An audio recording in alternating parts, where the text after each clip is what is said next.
Good afternoon.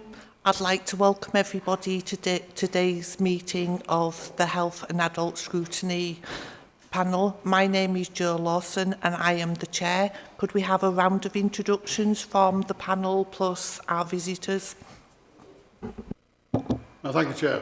Councillor Eric Firth, Dewsbury East. Good afternoon, Councillor Alison Munro, Almonbury Ward. Helen Clay, Voluntary Co-optee. Councillor Habib and Zaman, Batley East. Councillor Bill Armour, Kirkburton Ward. Catherine Wormstone, Director of Primary Care for the ICB. Lindsay Greenhalgh, Head of Medicines Optimisation at Kirklees ICB. Gemma Brady, Primary Care Manager, Kirklees ICB. Michelle Cross, Exec Director, Adults and Health, Kirklees Council. Councillor Nosheen Dad, Cabinet Member for Adult Social Care and Corporate. Thank you. Are there any apologies? Apologies received from Councillor Darren O'Donovan and Kim Taylor Co-optee. Thank you. Is item number 2 minutes of the previous meeting? Is there a seconder? Thank you. Are there any declarations of interest? And everything is item number 4, admission of the public. Everything today will be heard in the public forum.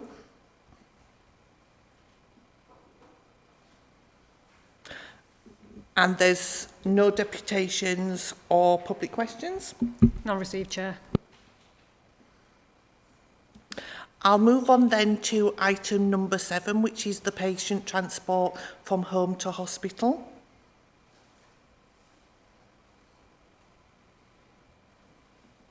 Just bear with me a second. Unfortunately, we haven't been able to have a representative from the Yorkshire Ambulance Service here today. But what I would like to do is for us to ask any questions that we would have asked them if they'd have been in attendance, and we will therefore write to them with those questions. Is in relation to what we as a panel actually asked them. Is there was a number of questions that we asked. Many was missed appointments due to incorrect transport, who has responsibility of booking transport, and what criteria is used for patient transport. We did get back some very interesting figures around sort of the missed appointments. Can I ask the panel if they've got any questions that they would like to ask and to be put into the letter that we will send?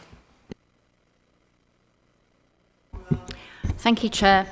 So my first question relates to the inward missed appointment aborts. And the graph starts in January 2024 at 0 or 1 missed appointment, and it finishes on the 11th, or so in January 2025, it was at 18 missed appointments, and it finishes the period August 2025 on about 8 missed appointments. So over time there's been an increase and decrease, but it's concerning that it's never gone back to 0 or 1. It's been on the increase most of the time. So I just want to know why was it so low in 2024, and it's and what's really behind the increase over that period to 2025. Thank you. Thank you. Councillor Zaman? Yeah, in terms of the missed appointments, I'd like to know what the process is in place to investigate and learn from the missed appointments that my colleague has mentioned. And is there a clear escalation route for patients who experience repeated transport-related issues? What measures are in place to ensure that timely communication between transport providers and healthcare services are are used when bookings are made or changed. And also, in terms of the criteria for transport, it's come to my attention that there are certain illnesses that are not being catered for. So, in terms of the eligibility criteria for accessing non-patient transport, if we can have some clarity on that, particularly if they've got any sort of hidden illnesses or issues. And in terms of missed appointments, I'd like to also know if there's been any recent changes or disruptions to patient transport, or in terms of the contract or provider.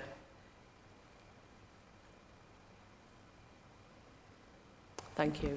Thank you. Councillor Firth? Thank you, Chair. I'd like to know what is meant by wrong mobility, which makes up obviously 60% of the missed appointments. I'm just a little bit puzzled. And on the list to the side, how can we get the wrong address? That really baffles me.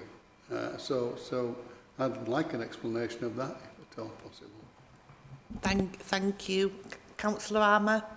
Yes, thank you, Chair. I've got 3 questions, if I may. The first one relates to the answer we've had about missed appointments, etc. We're given raw numbers. It would help if we had percentages as well as raw numbers. It would make the statistics more meaningful. Then I've got a couple of questions which are linked. The first one is, who is responsible for ensuring that patient transport ambulance staff are physically fit to perform the duties? And the second one is, who is responsible for maintaining records of patient needs? And there's a bit of background to that. Well, a patient has had physical disabilities, required carrying from her house into an ambulance. On one occasion, a twin-crewed ambulance arrived with one of the crew members having a bad back and unable to lift. And on a separate occasion, twin-crewed ambulance arrived with one of the personnel having a bad knee and unable to lift. In both cases, that particular journey was aborted. So who's responsible? That's what I want to know. Thank you. Thank you. Councillor Monroe? Thank you, Chair. Another question. The slide with the top 25 clinics. Out of the top 25 clinics, unfortunately, HRI appears in that list 10 times and in different departments. So I'd really like to understand what the underlying reasons are for those missed appointments in all those different areas. Please, thank you. Thank you. Regarding that question, I think we need to look at it twofold. Are those clinics got a higher level of sort of transport needs, or is there an underlying problem with, say, the staffing of transport within sort of the Greater Huddersfield area? Another thing that I noticed on there is, could we find out what they mean by failed journeys?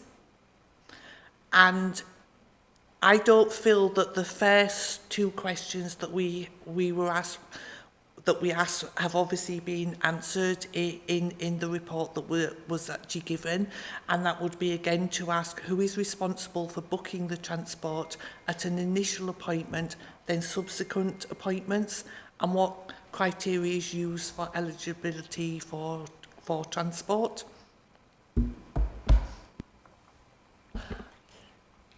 Councillor Zaman.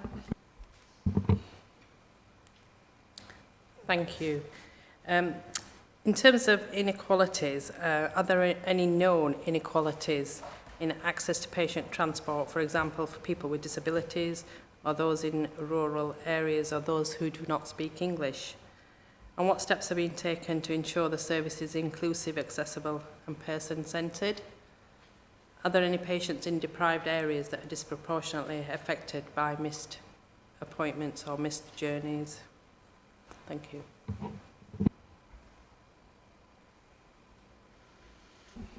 Councillor Firth? Thank you, Chair. We're looking at the number of missed appointments. I'm not going to use that word because I think it's unnecessary. How many journeys actually do the hospitals arrange each week? I can imagine it's a heck of a lot, and I'd like to know those figures because I can't find them in here unless I've missed something. I think that is a good question because it would probably put into context of sort of is if we know how many trips there are as to how many trips have obviously not occurred. It could be a very small percentage of the grand total of all the trips that are actually there. As I think Bill actually elaborated, we could probably do with some raw data and not just the percentages. Yes, thank you. Councillor Munro? I think you've, thank you. I think you've actually, dealt with my question, splitting it up into various sections of different clinics because a lot of them were ambulatory and things like that where people clearly probably have problems with their mobility. So that was really the essence of my question. Thank you. Are there any further questions that the panel wants to put?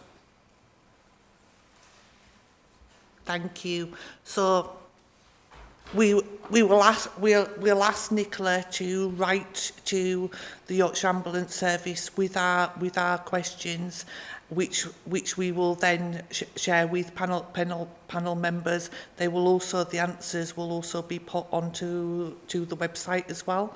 Should we feel that our questions haven't been answered that we've raised today, moving forward we will reschedule this onto the work programme. Okay. And we'll now move on to the next item on the agenda. Just bear with me while I mess about with my computer.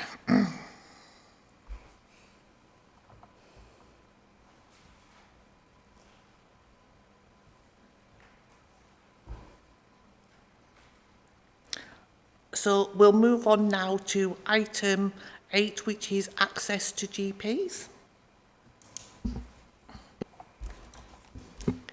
Thank you, Chair. Are you okay to bring the slides up? Thank you. Just whilst we're waiting, I know that this item's been a few years on the trot, so I thought I'd start with just a little recap around GP access. So I know you've asked some very specific questions and we've included the data in the data pack that you've had in advance of the meeting. But just by way of a reminder, in terms of access to primary medical care, we talked at length in past years around the Primary Care Access Recovery Plan. So that plan had a focus on increasing the use of the NHS app, expanding self-referral pathways and launching Pharmacy First. It had a focus on implementing something called Modern General Practice Access, which we'll talk a little bit about in a minute. But the primary aim of that was to avoid the 8 a.m. rush that we see a lot about in the media. And ensuring that patients know on the day that they make a request how that request will be handled. It puts a lot of emphasis on promoting digital telephony and particularly building capacity through the additional roles reimbursement scheme. So again, we've talked in previous years about the number of different roles that you see now in primary care that's much expanded from your sort of typical GP and nurse model that you might have seen several years ago. Plan also had a real focus on cutting bureaucracy and really looking in detail at the interface between primary and secondary care. So what do we already have in Kirklees? We've got our 64 GP practices. They've got core contractual hours which run between 8 a.m. and 6:30 p.m. and that runs Monday to Friday. All of the practices have access and their patients should have access to enhanced access services. That runs from 6:30 p.m. in the evening to 8:30 p.m. to 8 p.m. Monday to Friday, and 9 till 5 on a Saturday. We've got 9 primary care networks in Kirklees. All of our practices have all got access to out-of-hours arrangements, and as you'll have just heard, access through 111 to non-urgent services over the telephone. So what we also have in winter, we have acute respiratory infection hubs. They provide same-day 15-minute appointments with prescribing clinicians for patients of all ages who've got acute respiratory symptoms. That's once they've been triaged by their own GP practice, and that operates Monday to Friday for about 8 hours a week. That's delivered during the afternoon and evening, and often, sometimes you'll see sort of parents returning home with children from school, and then it's good to be able to get them in. We provide additional GP capacity on a Sunday through winter, and also on bank holidays, and particularly that's important as we come into the Christmas and New Year period.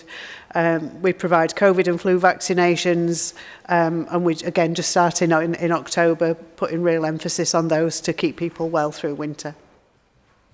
In terms of our digital telephony, we've got 18 practices who've been supported to move from non-digital suppliers onto an NHS framework.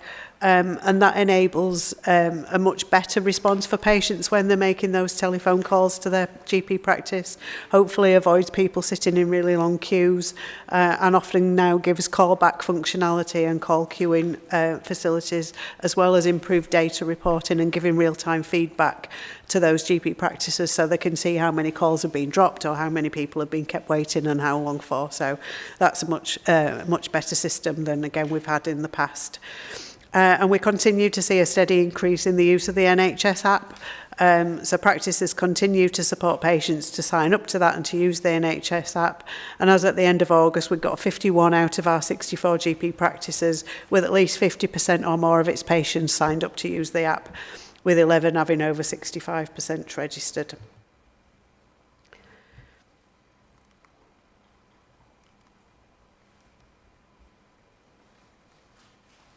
Okay, so you'd asked some questions around the numbers of GPs in Kirklees, so we've included some of that data in your pack. So we've said there's approximately 240 GPs at different grades working in general practice in Kirklees, an additional 12.8 full-time equivalent GPs working in PCNs under that additional roles reimbursement scheme that I've just mentioned. You'd also asked about attracting GPs to Kirklees, so we've named there some of the schemes. So GP retainer scheme, we have sponsorship for skilled workers, a flexible pool, and a number of practices, and an increasing number of practices now that are GP training practices, because what you often see is once you've got your trainees embedded in your GP practice, then often they'll stay on and they'll stay working and living in Kirklees, which is a great benefit for our patients. So these role figures are taken from our National Workforce Reporting Services data as at June 2025, and that includes the additional roles scheme recruits that we just mentioned. It's difficult to know how many additional GPs are required. Practices generally operate within their budget, and there isn't additional funds at the minute to recruit extra GPs other than that additional roles reimbursement scheme that we've mentioned. So when additional hours are required or when we get really busy times, they're generally taken by part-time staff or by locums, and sometimes now including some of those different roles, including physicians associates, advanced practitioners and nurse practitioners. The trend over the last 5 years from June 2021 has been pretty stable. Attracting GPs into the area, again, we've mentioned that there are 3 schemes. We've got 29 GP training practices, training GPs and other healthcare professionals, and many have gone on to continue to work in those practices. The GP retainer scheme, it's used for GPs in general practice who might require some adjustments for work-life balance, so particularly beneficial for GPs who might be returning to work after a career break or managing caring responsibilities, and it just enables us to retain some of that experience in Kirklees and in the workforce. Sponsorship for skilled workers enables UK GP practice to employ international medical graduates who are not UK nationals or settled workers, and GP practices can sponsor those workers. A flexible staff pool is available to all GP practices in Kirklees to provide additional locum resources when needed. Again, you'd asked a specific question, and I think, again, we've touched on this in previous panels around physicians' associates. We've only got a very small number of physicians' associates in proportion to the rest of our workforce. So I think we've got about 4.3 full-time equivalents through our general practices and an additional 5.75 through our PCNs. So just as a reminder, physicians' associates are healthcare professionals who work under the supervision of a GP, bridging the gap between patient needs and medical expertise. So they perform various clinical duties, which include, and some of the things that I've listed up there, I'll not read all of them, but patient care, medical procedures, patient education, collaboration and documentation. So that, you know, they don't act as sort of fully practicing GPs, but it's sort of contained within a defined role description.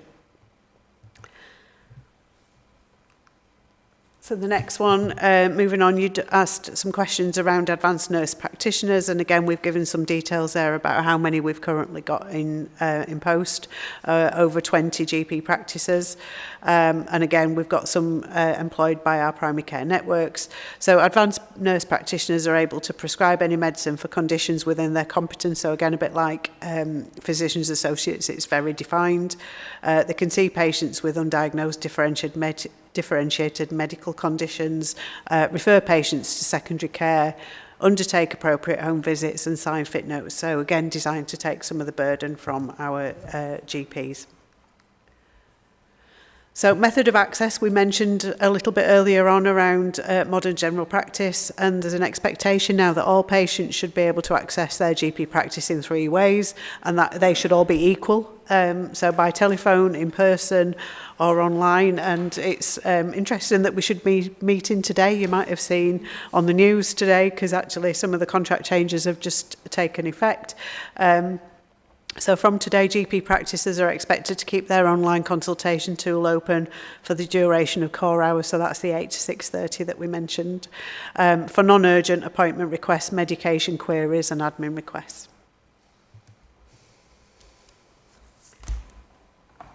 So what you might hear this referred to as is you and your GP. And if you go on your own GP practice website, it should be there from today. So that's a bit like a patient charter. So patients should be able to read that and know what is expected, both of them in terms of their behaviour and sort of attending appointments, but also what should be expected of your general practice. So patients can ask to be supported by general practices in a variety of ways. So, for example, making reasonable adjustments. And GP practices are required to have a shared link to the You and Your GP document on their websites. Equally, we've got a link on there to our West Yorkshire ICB website, so patients have got a choice of whether they want to give some feedback directly to their GP practice, and they can give some of that feedback direct through to us in the ICB. That doesn't necessarily replace a normal complaints procedure, that will still be there, patients can still use that. But sometimes you might just want to give some feedback to your general practice, and that's one of the ways in which you can do that now. So that's something new from today. That wouldn't have been in your original pack because that's just been introduced. Okay, so just a little bit more detail on modern general practice access. Gemma? Thank you. So modern general practice access, we have supported practices to transition to the modern general practice access, which is part of the NHS delivery plan for recovering access to primary care, which better matches capacity with demand, creating a more sustainable workforce environment for practice staff. So patients should still have an equitable access, whether they want to contact their practice to book an appointment by phone, online, or still walk in to book an appointment. It's a way of gathering information so that all patients are triaged and care navigated to the most appropriate person, whether that be a GP, nurse, pharmacist or paramedic, and it's making sure that they're seen appropriately. It's matching capacity with demand, using multidisciplinary teams and self-assessment options. It's looking at digital tools and transformation support. So practices have been supported around cloud-based telephony, online consultation tools, improving the website and data analytics. And it's all about improving the patient experience. So patients will benefit from shorter call queues, clearer signposting and easier online access. Thank you. So just in terms of the support that we've offered to practices, we've given funding to 55 out of our 64 GP practices. So I think that number will have gone up a little bit from when we came last year. And that allows them to transition to that new model of working. The remaining 9 GP practices have also been offered funding and support to transition.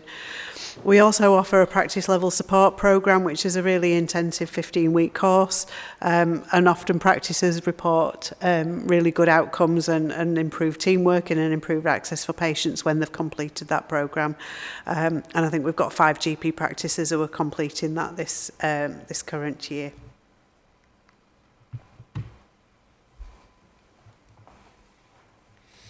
Okay, the next few slides, again, we've presented similar slides in years gone by, but we've sort of condensed the number of years now that we're looking at.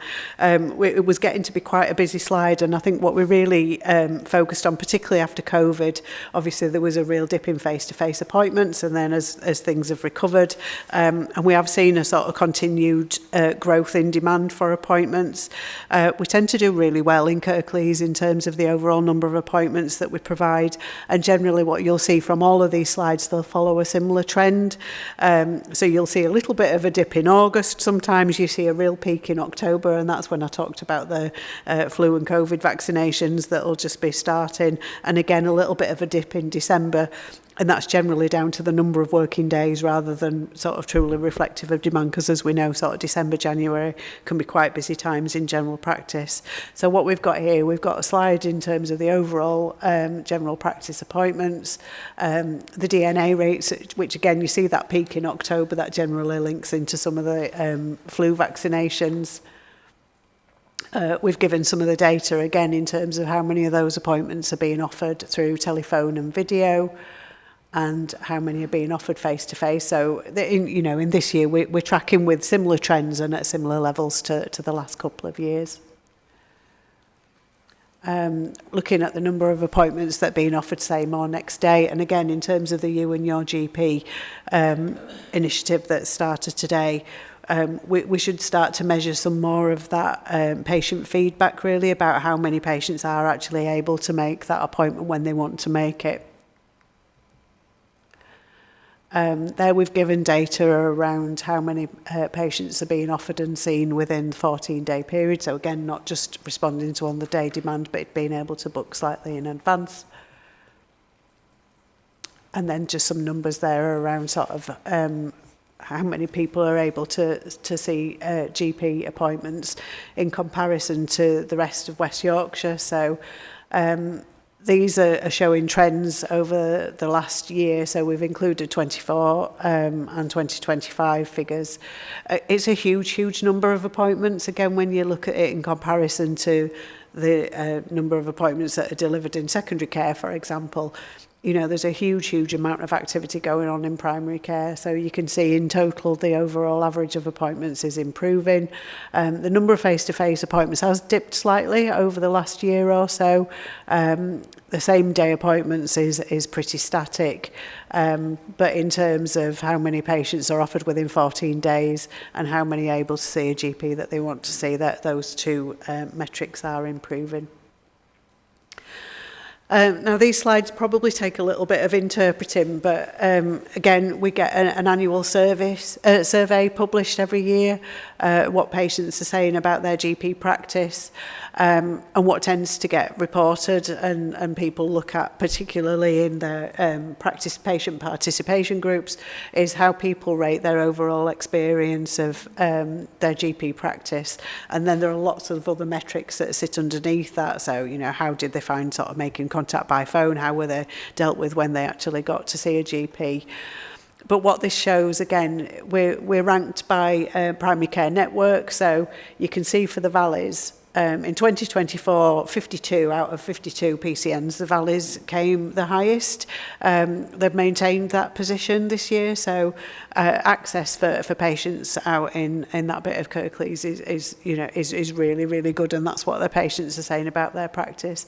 But even some of the practices in the more deprived areas have made improvements. So Dewsbury and Thornhill, for example, they were showing at 17 out of 52 last year, but they've improved some of that position, and they're now at 9th. So all of the practices are working really hard to improve these metrics.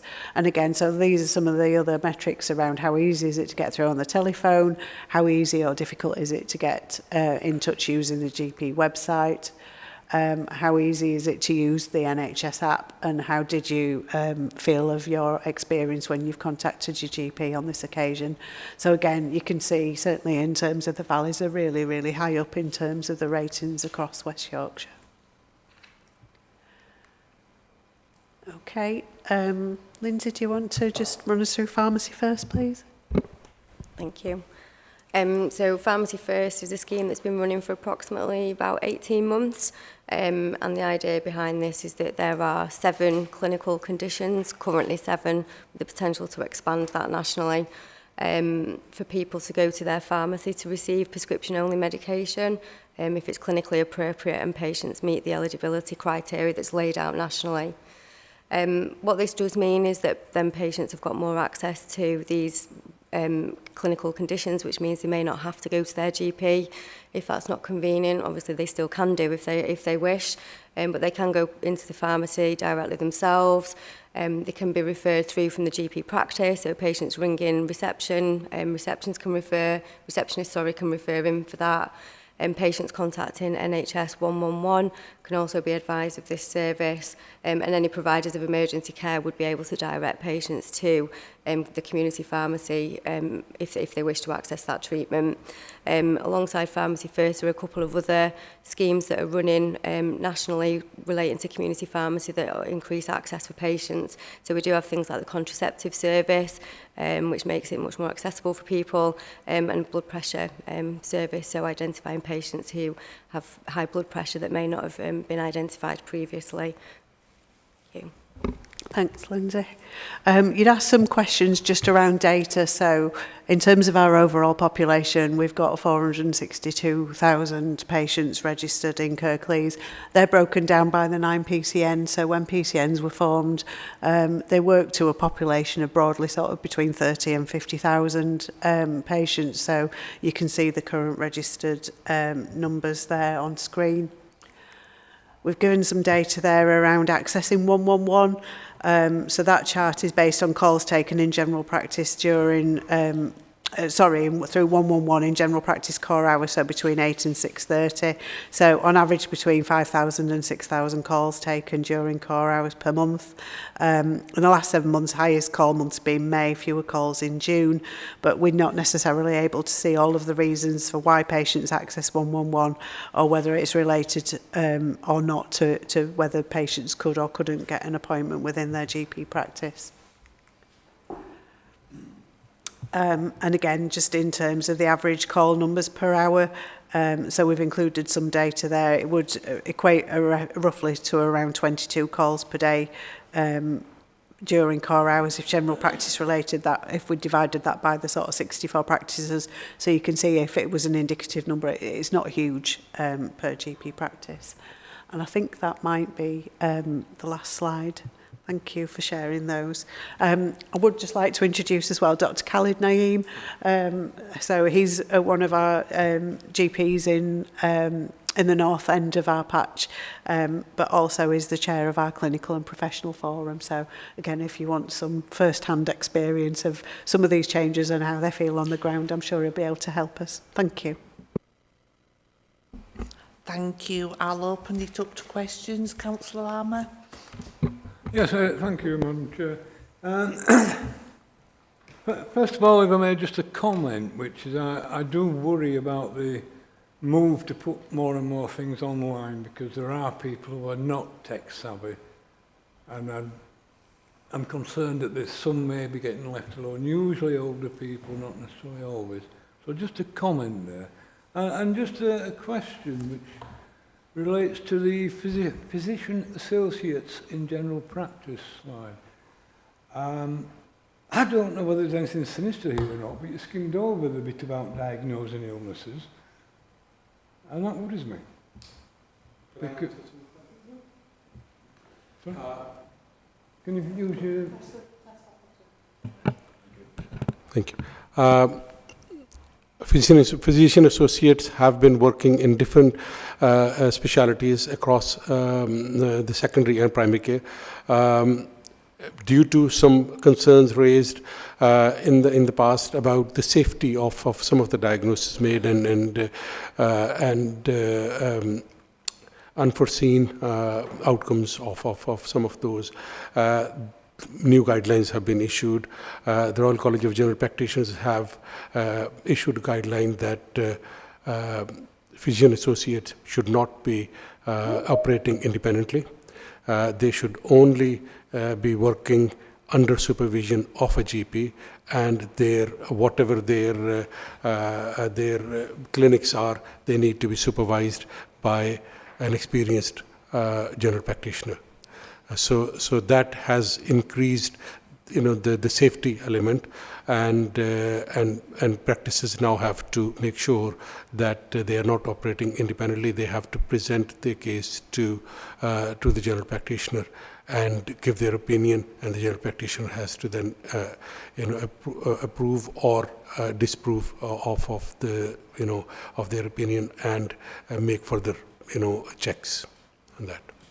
Through you, Chair, and thank you very much for the clarification and the update there. I'm just wondering, Madam Chair, if we could have our information updated then, because this slide is obviously out of date. Thank you. I'm sure we can. Thank you, Chair. I just wanted to respond to your comment, your observation as well around digital access, because I think it's a genuine concern for some of our patients, whether they've not got the ability or whether they've not got access to some of that equipment. So I think that's part of the reason behind patients should be able to get equal access, irrespective of when they make an online consultation, a telephone call, or whether they're walking in person. So, all practices should continue to offer all of that. But I also know there's an awful lot of effort going in to support patients to use the NHS app. We've done a lot of work, I think, with our community champions in Kirklees, part of being able to promote the use of the NHS app, and particularly to book COVID vaccinations. So really sitting with people and walking them through it, how to log on, how to set themselves up. So even patients who are sometimes a little bit reluctant, we're doing quite a lot of work to try and support them to get access as well. Thank you. If we can just go back to the physicians associates and the advanced, I always call them clinical practitioners, but the advanced nurse practitioners, how does their training actually differ? Thank you. So answer your question first, and then we'll go back to the access question. The advanced nurse practitioners are nurses by profession, and they go for advanced training for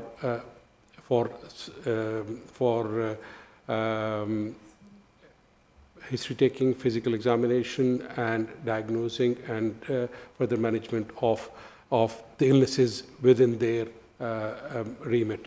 Advanced nurse practitioners are again from different specialities. Not every advanced nurse practitioner is trained to do to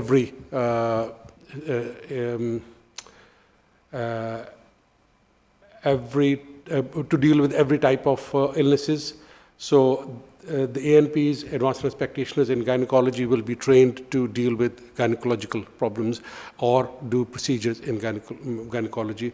The primary care advanced nurse practitioners will be trained to deal with the primary care level of problems. And the other difference is the advanced nurse practitioners can prescribe. Up until now, PAs physician associate cannot prescribe. There is now a move towards them doing the prescribing course in future. It will be part of their training. The PAs actually are from any background.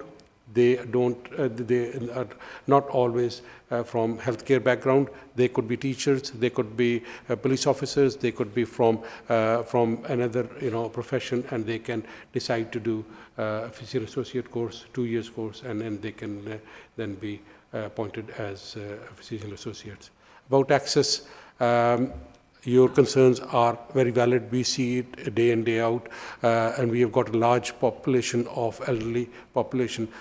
The digital does not mean that non-digital stops. So non-digital continues as it is.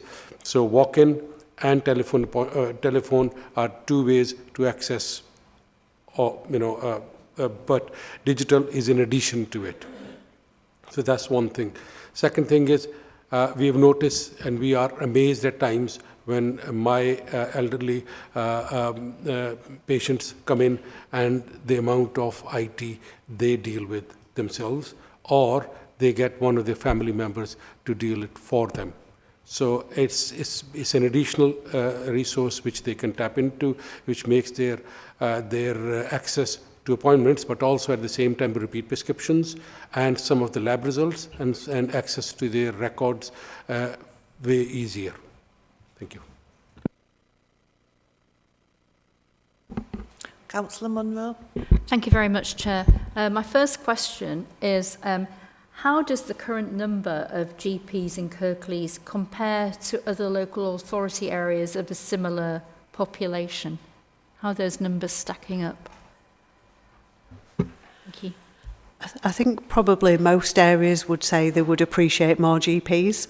I think, I don't think I've met many of my colleagues that say they're absolutely fine. I think we're all trying to recruit additional GPs, and I think, particularly younger GPs that have just finished their training. Again, we've mentioned about various schemes to try and attract them into Kirklees. So, I think sometimes we do struggle in Kirklees, and, particularly in areas, where there is higher demand. But I think some of the incentives that we've talked about trying to recruit and attract them and then retain them once they're here, we offer a lot of support through our regular practice protected time events. So, we offer lots of networks and other incentives that will hopefully keep some of those GPs living and working in Kirklees. Did you have a supplementary question, Councillor Munro?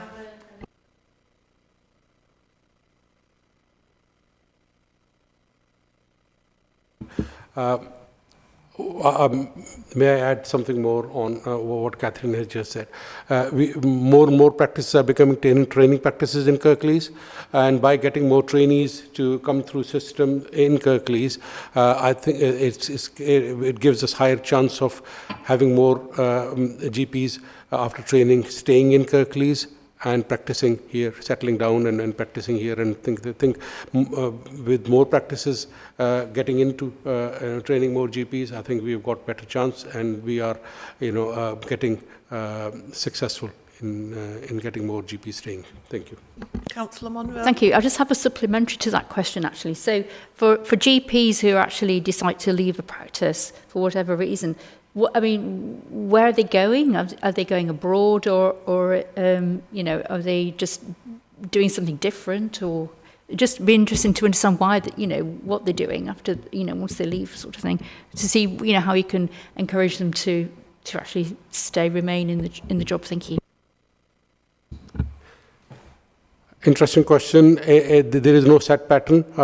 We have got GPs who get trained here, and when they get better opportunities in other parts of the world, especially Australia, New Zealand, Canada, and the Middle East. then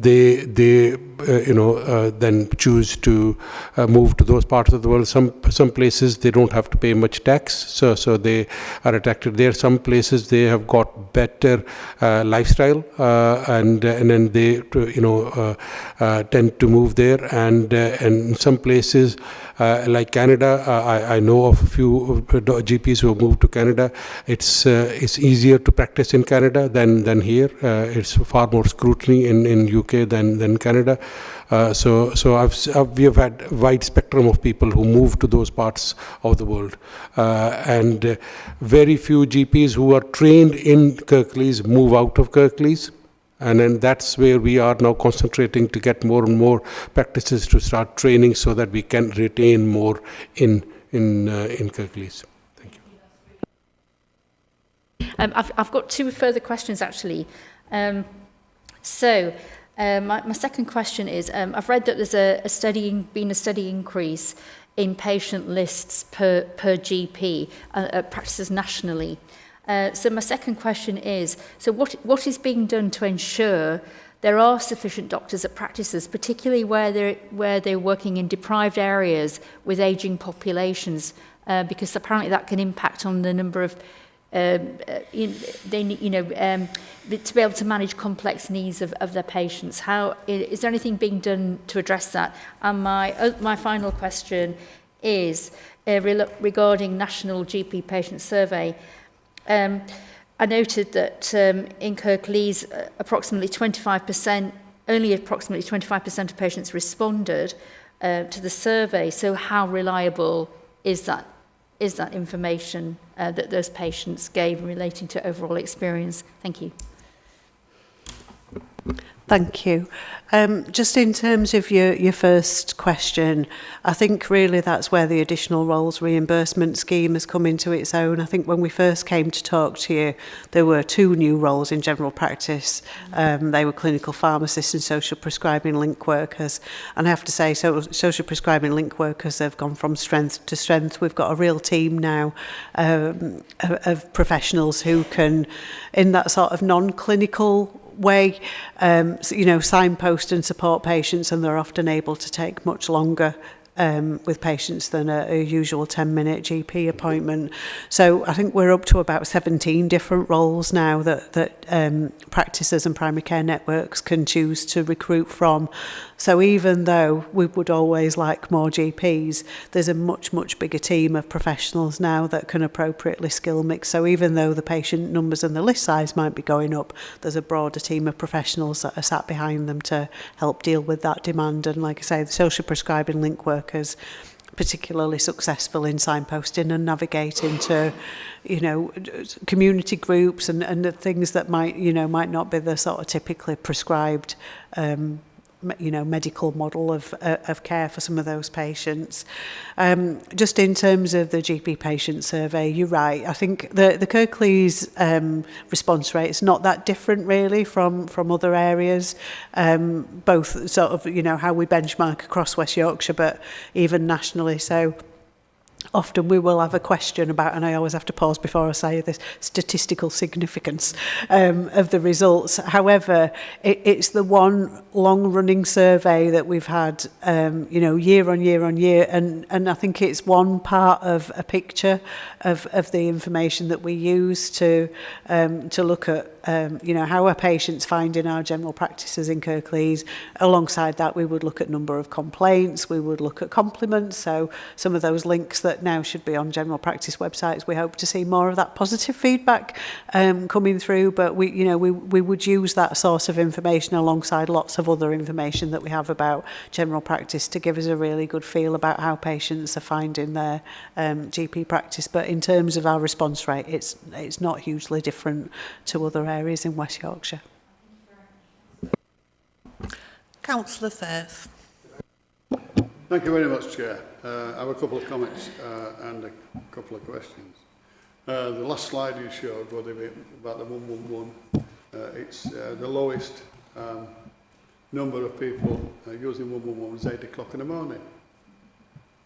Second comment is, because they're all on the telephones trying to get through to the GPs. And that's when the numbers fly up. Because you heard it this week when the Prime Minister actually said, we've got to find a way of unscrambling that mess at 8 o'clock in the morning, whereby you sit on your phone for 20 minutes and then all of a sudden the appointments have all gone, you know? And then you go on online and then you can make an appointment online, but it's probably about 2 weeks hence. But if you want to see a doctor pretty urgently, you're up the creek without a paddle. Then can I just mention a comment about this last survey? By the way, 25% is an actually great number compared. We've done loads of surveys at Kirklees, we've done West Yorkshire, we've done national surveys. Sometimes it's as low as 2 and 3% if you do a survey. So 25% is a really good return. But on those returns, I note that Dewsbury and Thornhill are at the bottom of the list on just about every survey you do. Why the dissatisfaction in Dewsbury and Thornhill, and what can we do to remedy that? Okay, thanks. I'll go in reverse order.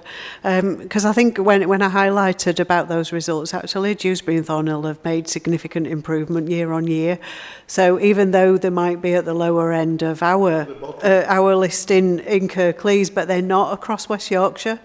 So I do think that there's always an element of this that reflects the populations that the practices serve. And I think just as Dr. Naeem said, you know, often some of these patients, you know, might be struggling in terms of accessing, you know, interpreters or looking at different ways of sort of making sure that they get their point across. But I would say that PCN have done an awful lot of work, both through their patient participation groups, through the, you know, sharing some of these additional roles across their networks. So they have actually made lots of improvements that you can't necessarily see, but when you look at the patient survey results across West Yorkshire, actually they've gone up quite considerably. So there'll always be a top and a bottom if you're looking at it in that that perspective from a Kirklees angle, but actually, you know, they are doing much better than they were. So that's not to say there isn't always, you know, room for more improvement, but that, you know, when you're looking at averages, there always will be some that are higher and some that are lower. Sorry, can you just repeat your other observation? The scramble of making the appointment, taking on a morning, because every GP practice does it admirably. And then, how are they going to address it? The announcement from the Prime Minister that we need to unscramble that somehow. How are we going to do it? Yeah. So that's the you and your GP. So some of those changes that have been introduced today. So, for example, at 8 o'clock, you would also be able to submit an online request through your practice website or through the NHS app.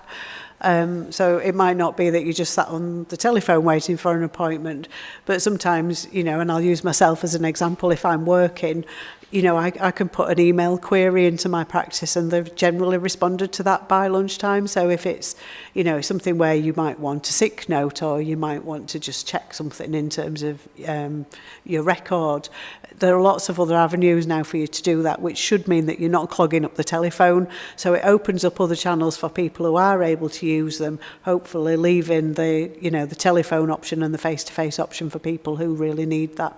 Can I just come back on that? Because I did that yesterday, or the wife did it yesterday, and she managed to get an appointment, and there was only one appointment available on the 13th of this month. And that was the only appointment available. How are we going to make it better? Because obviously, there's only so many hours in a day, and a GP, and because we really value our GPs, can only see so many people in a day. Can I just bring in Dr. Naeem? Thank you. Let me get to the other point which was made earlier about the increasing number of list sizes and GPs.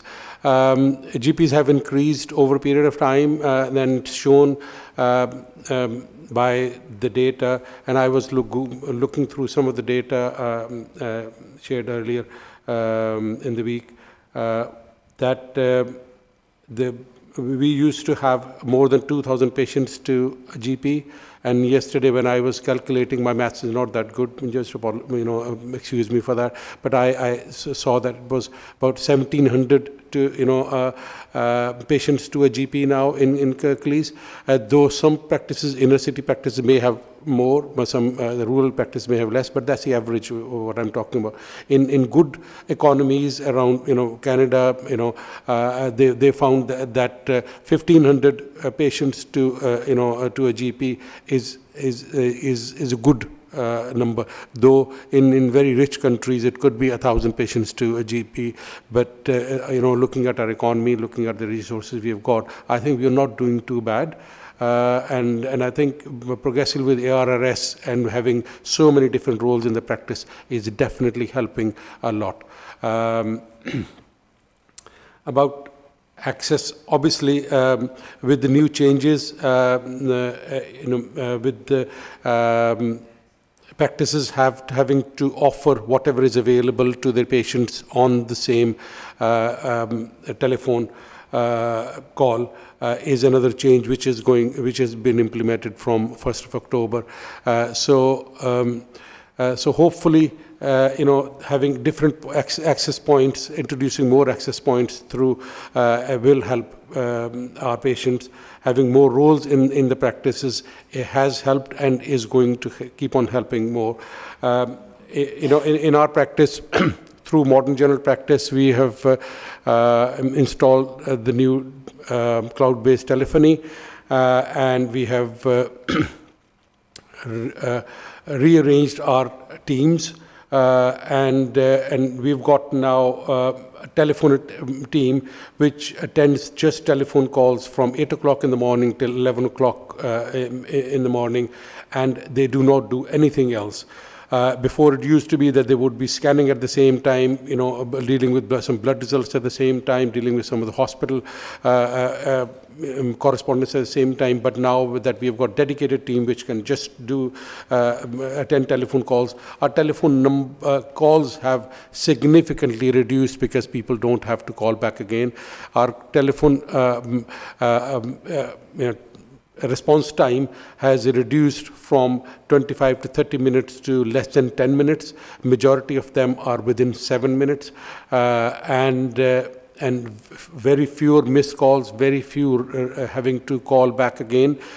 So that has significant impact, positive impact on our practice teams as well as telephone lines. The other thing which has also helped, which our primary care team has invested in, is communication, online communication with our patients, where we, patients don't have to call back for their blood results. Whenever we are looking at the blood results, anything abnormal, anything patient might be concerned about, we send them a text telling them what the results are, and they don't have to call the surgery back unless they have to consult the doctor again about their condition. So a lot of investment is going into digital ways how it can help with communication, and that is having positive impact on telephone calls, on appointments. So before it used to be patient has to book another appointment to come and see the doctor to know about the results and having any further action. Now, because of this improved communication, a lot of those need for appointments has reduced. Thank you. Just come back and say I'm covering the first bracket that you've been thrown in, and I'm delighted with the service I received from my GP practice. Thank you, Councillor Firth. Helen. Thank you. Just a couple of quick ones. In terms of the digital access, just a comment really about for those people who can't access the services that they need themselves, there is an issue about sharing that then with family and saying that family can help, because what happens then to people's privacy, dignity, independence. So I do think that's needs to be taken into account. Could you just go through me again what the qualifications for a physician associate is, please? I'm not sure I quite got the yeah, exactly what that was. Because did you say something about that? They can be from a different background, not a clinical background. Yes. And I was then sort of confused about so basically somebody can come from anywhere, train for 2 years, and then be given those roles, but then they are then overseen by a GP, which then made me think, is that not just duplicating? Yes, you're right, and that's a debate we had. I also sit on, West Yorkshire faculty for RCGP, Royal College of Physicians, GPs, and that's the kind of discussion we are having there. That is it a good, use of the resource, and that's probably why a lot of practices are shying away from employing more physician associates, which only the practices which have already got physician associates working there, and they're happy with their performance and they're continuing with it.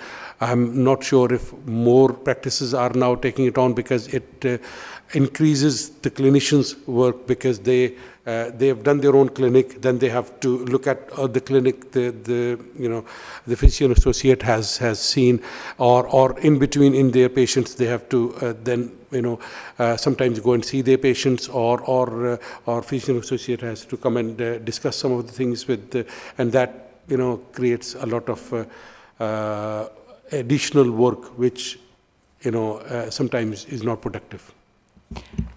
Just quickly to follow up on that, in terms of, I certainly wasn't aware that a physician associate didn't have a medical background or a nursing background at all. I think the name, one assumes that they do.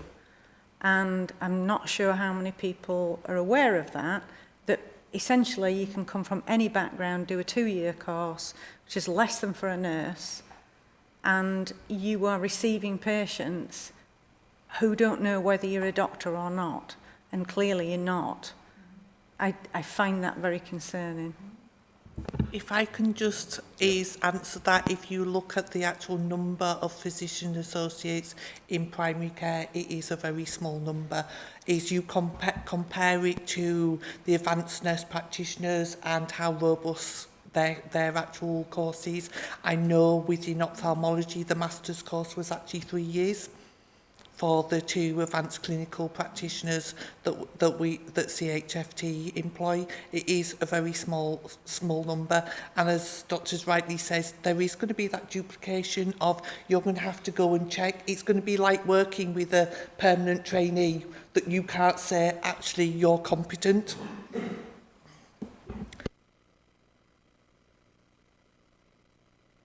Councillor Zaman? Yeah, it's just a follow-up on what my colleagues just said in terms of the physician associates and nurse practitioners, that they will be complementing the work of the GPs.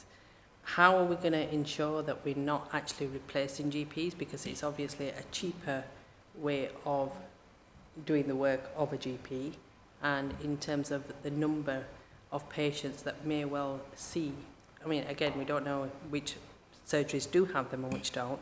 So how are we going to ensure that we're not sort of replacing the GPs with these nurse practitioners? Because if it's only a 2-year training from any background, is that not going to be a way of people sort of jumping into that profession and thinking, well, actually, we're going to be able to do that job, which is going to be more or less the work of a GP, even though you're sort of saying it's going to be supervised, but it is in effect replacing a GP on a lesser salary scale. So how are we going to ensure that we're monitoring that? That it doesn't sort of take over. To answer, you seem to be confused with the advanced nurse practitioner. And the physician. No, and then the physician associate role. The advanced nurse practitioners, they are qualified nurses. They will have had quite an extensive training before they've been able to then go on to their sort of masters. And if you also look at some of the figures, I think it's 73% of all face-to-face appointments are still with a GP. I have an advanced nurse practitioner at my surgery. I love going to see him because he tells me as it is and tells me off. for not doing stuff. But equally, I also know that if you thought, hang on, he'd just go next door to the doctor as well. But I do share your concerns around the physician associate role. Dr. Naeem, did you want to come back? Thank you. I think these are genuine concerns, and at times these concerns have been raised in hospitals where PAs have been covering GP, not GP doctors or resident doctors' rotas, and the new guideline actually says that they should not be offered the same shifts as the resident doctors, every practice has got a triage mechanism. Majority of the staff which are attending telephone are trained on care navigation training, and they are aware of which type of cases should not be going to physician associates or with ANPs. ANPs have got their own level of expertise, and if they go to ANP and ANPs think that they are not equipped to deal with that case, they refer to the GP. Thank you. If that's all right, thank you. I suppose it was just to come in really on sort of the skill mix in general practice. I think, realistically in general practice, starting to see more complex patients that are being managed outside of the hospital. So it's how we get the best use out of a variety of different professionals with the skill sets that they've got. So for example, in my own case, I'm not a GP, but I have a pharmacy degree, I went to university for 4 years. You have to do a year's placement at the end of that, so that's 5 years. Done a 2-year clinical diploma and a prescribing qualification. So when it all adds up, I've pretty much been at university for 7 years. That doesn't make me a GP, but what it does mean is that I have a skill set around different aspects of it with the pharmacology of medication and how that's worked. So I think it's right to have concerns and challenge some of the different qualifications we've got, but there are real significant benefits of different professionals working together to actually get the best out of each profession. And ease some of the problems that we've seen historically. Thanks. Yeah, it's just to add, I don't think we will be replacing GPs, and just to be really clear in terms of the physicians associates, it's a national scheme. It's set up with these parameters. I think learning, I think I've certainly heard that feedback around the title of their role, and could that be confusing some of the patients? But actually, it's a national scheme. It's set up. It'll be reviewed, as Dr. Naeem said. At some point, it might be expanded in terms of what either the additional training that they need to do, or any sort of further scope that's extended, but we do work really clearly within those boundaries. Helen? Just to follow up on that, in terms of I completely acknowledge that there are lots of skilled people in lots of different areas, and it's totally appropriate that those people are utilised for their area of expertise. I think the concern comes when certainly reading that there are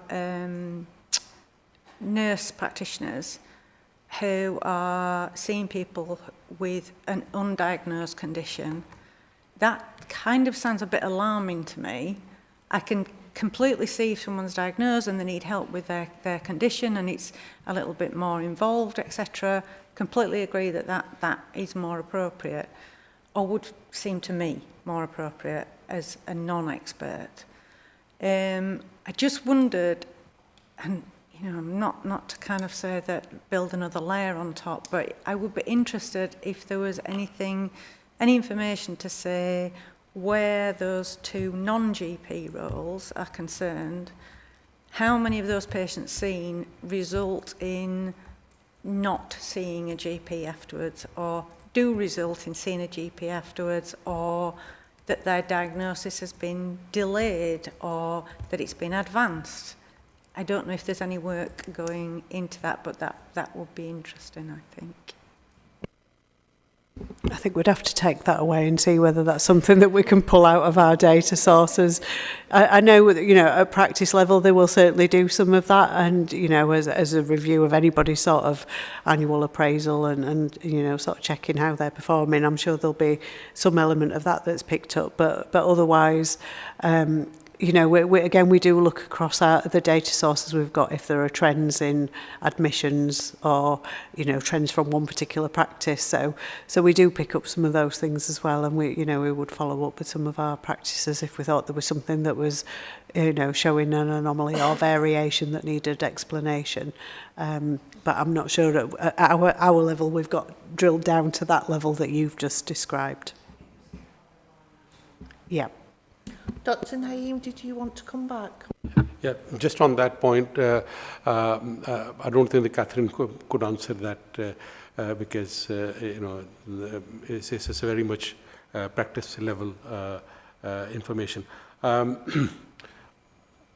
Any member working in the practice have got regular appraisals, clinical and non-clinicals, and any trends developing throughout their practice are you know, noted and discussed in meetings. GPs are open for any ANP or any other nursing staff or healthcare assistants to come and ask them questions if they need to ask them. And if they find that somebody has got training need and somebody practice is deficient in something, it is highlighted. Practices are not, majority practices are not huge practices. They are quite, you know, manageable size practices where they can you know, reflect upon you know, their staff performances, even informally and formally in both ways. Thank you. Councillor Firth. Thank you, Chair. I just want to touch on the pharmacy first route, by the way, because we've left that alone. And I welcome it, and I think it's great for the public at large there to be able to go to the pharmacist, and there are only a small number, a relatively small number that can give advice on. But I'm sure lots and lots of people do visit the pharmacy first, and I just wonder, are there any stats of you in Kirklees, how many actually people visit use the pharmacy first route? Because it must take quite a lot of the load away from our GPs. It must do. So I haven't got any specific data for Kirklees, but I can take that away and have a look at that. Nationally, it's been quite difficult to get some of the data sets because of how the pharmacy computer system work, how it links into general practice. But we do have a good uptake with our community pharmacists within Kirklees and across West Yorkshire. So pretty much 100, I think it's about 98% of our pharmacies do offer that service. So we do have a pretty good uptake of that across the whole of Kirklees. We are going off the top of my head, but I would come back and confirm that. I think Kirklees is pretty significantly towards the top across West Yorkshire for our patient numbers accessing pharmacy first. And you can take it back to your colleagues that at least this member of the Scrutiny panel appreciates everything you do. Thank you. Will do. Helen. So just one really quick question. On your slide, you said that 9 GP practices have not yet accepted support to transition. What's the reason behind that? Yeah, I think some practices feel that the way that they work now works for their patients, so they don't feel that they need to transition. I think some practices get confused about how it would work. Some practices think that they have to do total triage, and they're a bit worried about how that would affect their patients. So that there's no sort of compulsion to accept this way of working. And I suppose what I'm guessing is, where do those GP practices fit in terms of the survey that says whether they're good access or poor access, and are they providing a good, is there a correlation Yeah, that they're either a high performer or a low performer? I'd have to go back and double check that, but from memory, they don't stand out as being a low performing practice.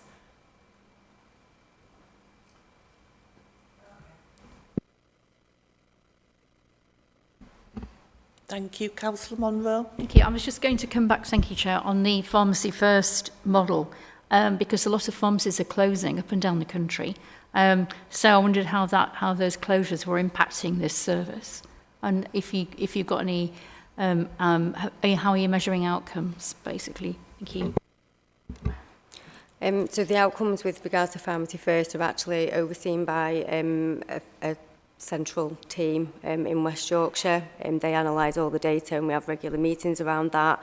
With regards to pharmacy closures, we have quite a robust process in Kirklees, so when we get advance notice of any closures, we work with the local authority to go through what the impact of that would be, what those pharmacies offer, if there are any concerns, and then we would highlight that to the Health and Wellbeing Board if there were those. So we meet every couple of weeks on the basis that we've seen significant closures over time. But certainly within Kirklees, in the last 12 months, we've had 2 pharmacy closures, and they've been distance selling pharmacies, so not where you walk in off the high street, but by the flip side, we've also had 2 new applications for new distance selling pharmacies have opened in the last 12 months, so it's pretty much levelled out. So we think that we've seen a lot of closures historically. We seem to be levelling out a little bit at the minute, so we don't envisage a great significant impact with the Pharmacy First scheme in relation to that at this current point in time. Sorry, could I just come back on that, Chair? So, Yep. so how are you measuring outcomes then? In relation to the service? How are you actually measuring it to make sure it's working and that the people are going to their pharmacy for this range of conditions? So that's through the clinical pharmacy systems that the community pharmacies use, so they document the consultation, so that comes through to a national database. And like I said, that's looked at across West Yorkshire by, we have a team of people that look into that. So it'll be when the patients present, what clinical indication, and then obviously we get patient satisfaction surveys that come back with how they found the service. So it's done through national data. But like I say, over the last 12 months, it's been quite difficult to get that. The service was up and running really before the data sets were actually robustly in place. So I can go away and have a look at that, but it is quite difficult to say at this point in time with the numbers and why those patients were going in and the monitoring of the outcomes. Going back to one of the slides, there seems to be a rise in DNA of appointments, and I wondered what work had been done around this with patients. Are they predominantly a follow-up appointment that, say, somebody's booked it to actually come have their blood pressure checked sort of 2-3 months hence, or completely forgot, or they're feeling better, so there's no need for the appointment, but they can't get through to the surgery to actually cancel that appointment? Just wondered if any work had actually been done around DNAs. Thank you. I think we did look at this a couple of years ago, and I think that the graph shows actually that the stats are dipping under the previous couple of years. So even though they might look relatively high, actually, that that there is they're following the same trend, but they are lower than they have been for the past couple of years. And I think practices do generally. You probably wouldn't be surprised when you walk in your general practice if people do still go in person. You'll often see a chart on the wall that says, in the last month we lost X number of appointments, which equated to, I don't know, half a nurse or a doctor. I know, I visited one of ours the other week, and it was very clearly visible on the screen. So I think some of that is about sharing that information back with patients so they realise the impact. And often, and again, Dr. Naeem might add to this, sometimes you can get patients ring up and make an appointment on the morning and they'll still DNA it on that same day. So I think, there's a lot of that that's about patient education and just really emphasising how important it is that, you know, if you make that appointment and you need it, that you use it.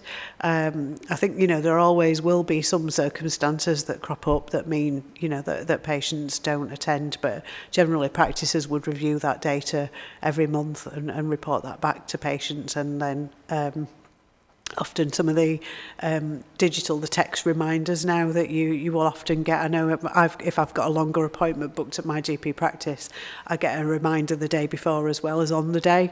You know, so it just makes you make sure that you've got that plan in your diary, and that you know that it's important that you attend. That was actually one thing I was going to say, is have they embraced text reminders, because they're a godsend for someone saying, oh, oops, I've got to go there tomorrow, kind of thing. Dr. Naim, did you want to come in on this? Yeah, thank you. I think with modern general practice and having you know, access to digital information and communication methods, the DNA rate has significantly reduced from before. Just like Catherine has said, that nowadays practices are sending them reminders. We have invested in this patient communication softwares and text messaging, online text messaging services, where patients get repeated text messages on the day when they make an appointment, and then a day before and on the day, and advise them to call if they are unable to attend the appointment. My manager has shared some information that from 15% DNA rate in July last year to this year, it has reduced to 4%. Just through adopting more modern general practice facilities and principles, we are significantly reducing our DNA rate. But you can't bring it down to 0%, because patients are patients, human beings. Their circumstances change, and sometimes they forget to inform their practice, or sometimes they are too unwell to do that. So we have to give that allowance to patients. Thank you. Thank you. And one final question is around, you've obviously got people ringing at 8 o'clock for their appointments. You've also got sort of now an online facility. What training does the people that are answering those calls get in actually triaging? And if, say, somebody can't get through on the phone, decides I'll book something online, and, oh, okay, it's sort of 2 weeks hence, is there a way for the surgeries to be monitoring them, thinking actually that is an inappropriate appointment and they need to actually come in? Because, you might think, oh, well, right, I'll just accept that appointment, and when really you should be sort of like be seen a lot sooner. Thanks. I'll answer this, and then if Dr. Naim wants to add anything to it, because I think that the software that practices use, so in our area it's called Patches, if you've seen some of that on your own GP practice system, that they're very sophisticated pieces of software, and often there's quite a lot of the algorithms that are used in there would flag if the patient's typed something in that you think actually that's probably not something that would wait. I think a lot of the guidance that you get as you walking through those steps to get your online consultation read, there's lots of warnings on there as well. So for example, if you've got chest pain, same as if you rang in and you'd got something that would indicate that you needed much more urgent assistance than a routine appointment.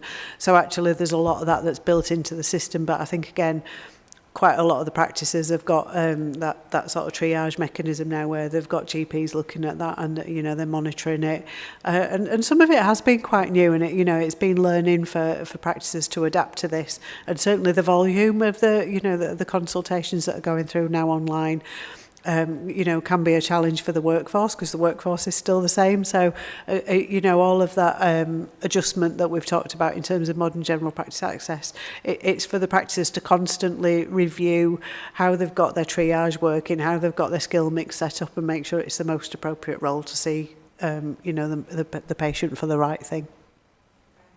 Dr. Naim, did you want to come back as well? Thank you. I think Catherine has said mostly what I would have said. Practices every practice works differently. Different people triage the patients.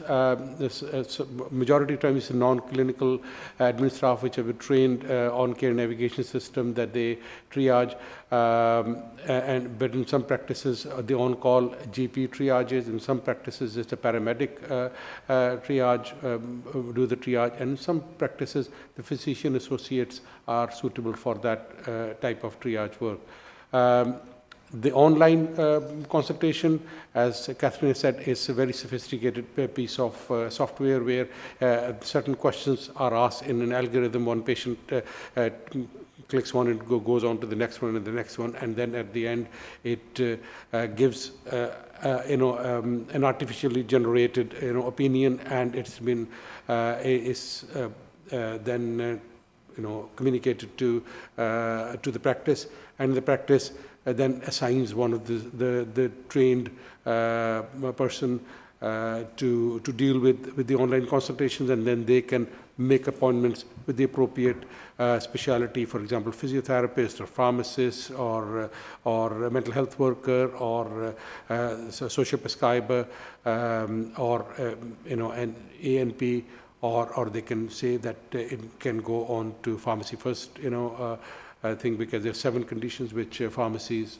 now deal with. So I think there is a set mechanism, but every practice may vary in which person is going to do that triage. Thank you. Thank you. Is Councillor Firth? Thank you, Chair. The last one from me. We've discussed appointments face-to-face, lots of things happening in surgery, ring it up, and the computers. But can I ask the doctor, because he's here, are home visits a thing of the past, or do they still happen?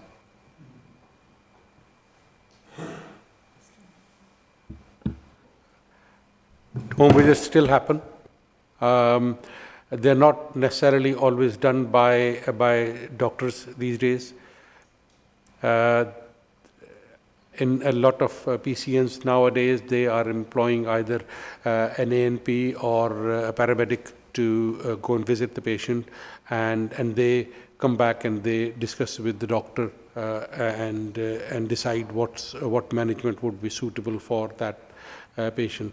That is using the GP time more efficiently in the practice to see more patients instead of having to go out and spend at least half an hour on one visit. So that's what majority PCNs are doing. There may be some practice which still offer GP visits, but majority of them are not doing with the other clinical staff. Thank you. Thank you. Thank you. Are there any other further questions from the panel? Can I just thank everybody for their presentations today, and also for answering the questions very comprehensively. I do feel that we are moving into sort of new territory along the way, and I do feel that it would be sort of, say, in a year to 18 months' time, be good to actually see how far the actual journey has progressed. So we will be inviting you back, and thank you. Thank you for having us, thanks. And the final item on today's agenda is the actual work programme.